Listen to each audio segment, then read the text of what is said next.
যা চাই তা যদি দুনিয়াতে পাওয়া যেত, তাহলে এটা দুনিয়া না, জান্নাত হয়ে যেত।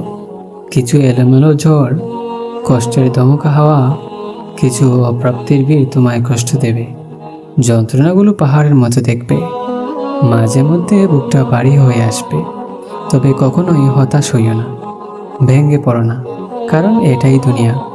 এখানে সব চাওয়া পূরণ হয় না। মন যা চায় তাই যদি পেতে চাও, তাহলে অবশ্যই তোমায় জান্নাতে যেতে হবে। সেখানে তোমায় আর কোনো কষ্টই ছুঁতে পারবে না।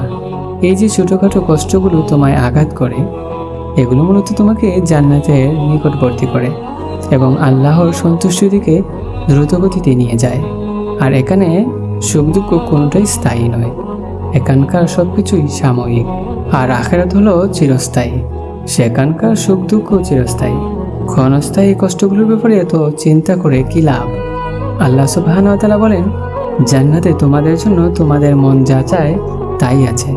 তোমরা যে জিনিসের আকাঙ্ক্ষা করো, তোমাদের জন্য সেখানে তাই আছে। সূরা ফুসসিলাত আয়াত নম্বর 31।